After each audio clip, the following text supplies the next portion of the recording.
With the return of warmer days, the natural world comes alive.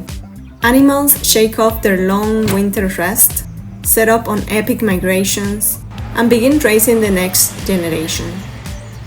Plants take center stage in this transformation.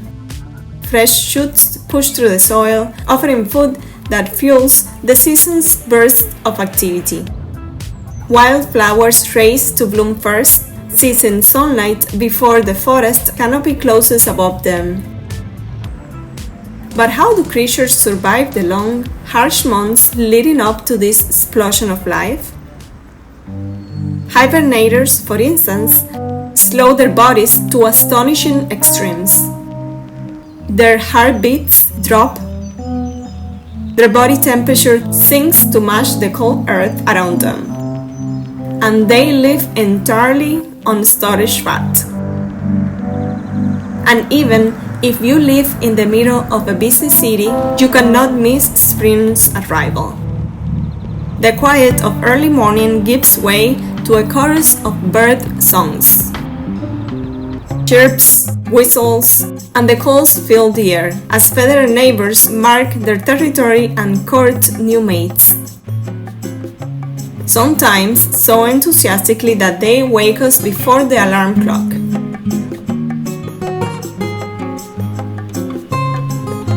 So, what is it about spring that brings such energy, such urgency to the natural world? And what can we learn from it?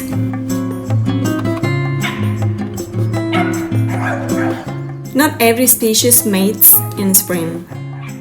Deer, for example, breed in autumn, so their fawns are born when food is plenty in spring. In northern regions, many animals plan reproduction, so their young arrive during the season of abundance. In contrast, animals living in tropical climates, where weather changes very little, often don't have set breeding seasons because conditions are stable year-round.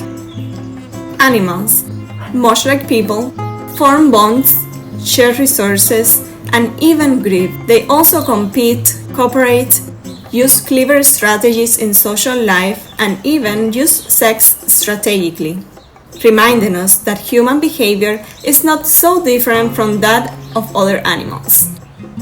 Both people and animals are guided by the same mix of instincts and survival needs. As the forests wake with blossoms and birdsong, people too have their own spring rituals. In Catalonia, Spain, spring is calçot season, a time when friends and families gather outdoors to grill and devour these tender onions. Just like the animals taking advantage of the new abundance, we can use this season as a chance to connect, feast, and enjoy being together. It is messy, delicious, and even better when shared with others. Calçots are a type of green onion similar to leeks that are especially popular in Catalonia, or Catalunya as it is known in Spanish.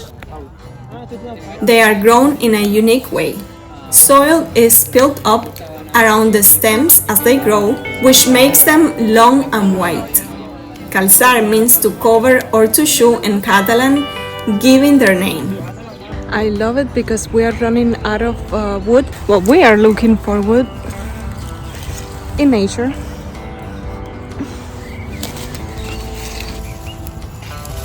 Every year from late winter through early spring, Catalans celebrate the calçotada, a festive outdoor gathering centered on roasting calçots over open flames until their outer layers are toasted.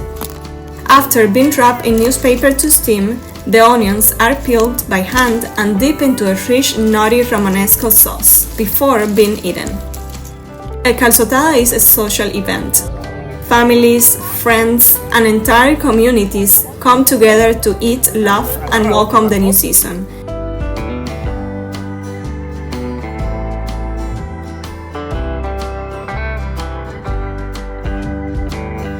In Grenoble, the Catalans get together once a year to celebrate this tradition, and our friends kindly invite us to join them.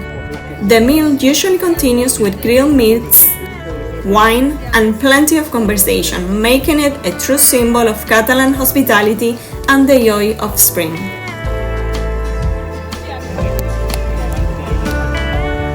Tarden 10 minuts per cada persona.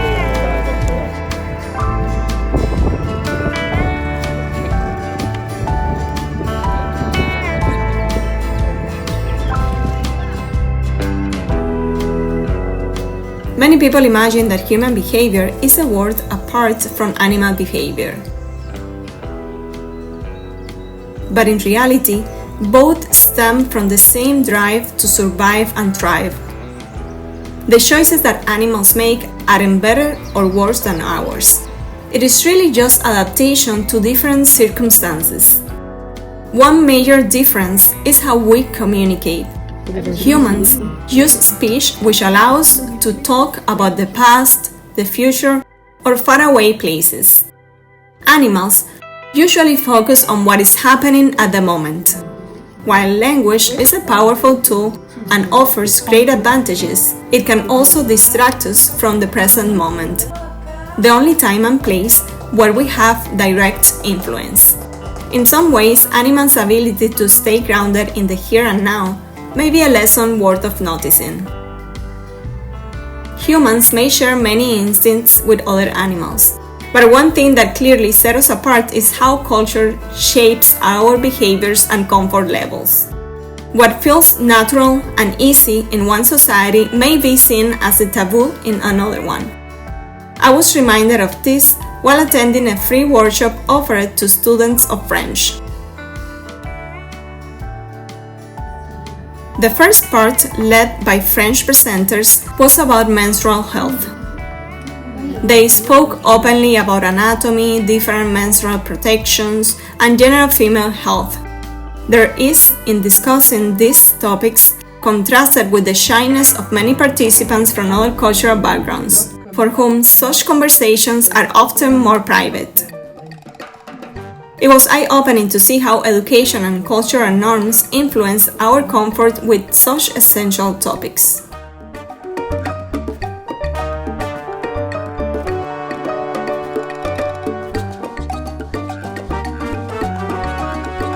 Les années 60.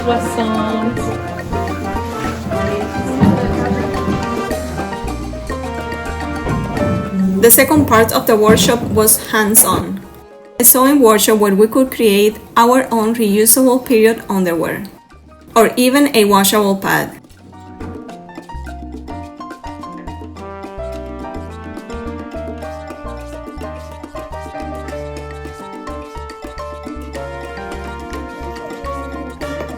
This part was lively and fun, though I admit it was also challenging for me since sewing isn't my strongest skill.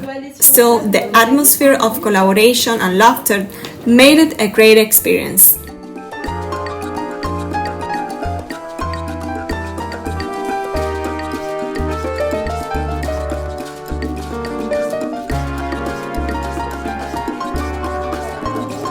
The whole event was both educational and empowering.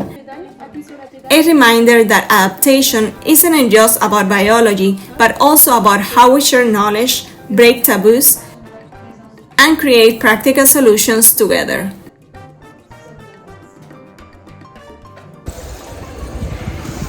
Disaster. But it was fun. Interesting.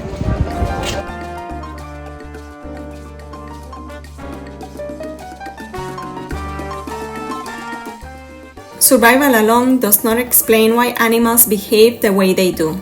If that were the case, parents wouldn't care for their young and group cooperation wouldn't exist. Instead, behaviors are often about balancing personal survival with the survival of the family and community. Efficiency is also key. Animals tend to conserve energy and resources so they are prepared for future challenges. That might mean finding the quickest path to food, or sometimes even walking away from a fight that is not worth the cost. Across all species, behavior tends to follow the same basic rule. What works gets repeated, and what does not usually fades away. But this can get complicated. A reward that motivates one individual might not matter to another one. Timing also matters. A behavior does not have to be rewarded every time to stick. Gambling is a good example in humans. The occasional wins keeps people playing, even when they know the odds are against them. It is like a toxic relationship. You keep going back to them, but inside you know this may not be the best idea. In the end, humans and animals alike are shaped by the same forces. Whether it is survival, family bonds, or the search for efficiency, our behaviors aren't so different after all. Vamos, que me da miedo caerme y partirme algo. Sí, amor, si está a un escalón. Es que los niños no le tienen miedo a nada.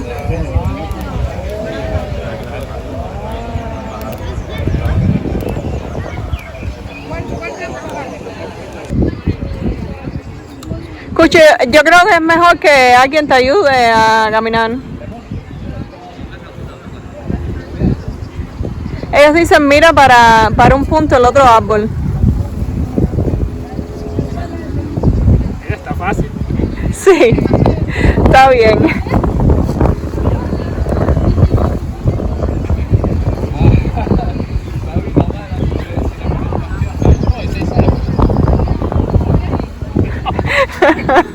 Viste que es difícil.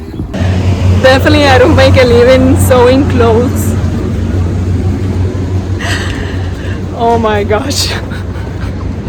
It is terrible.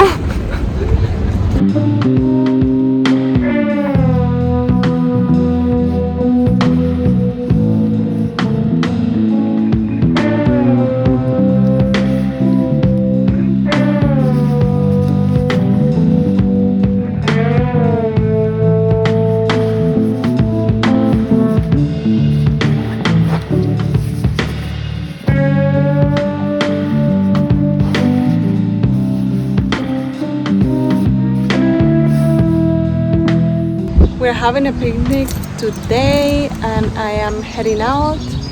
They are already waiting for me. I'm a little bit late, but I needed to shower. So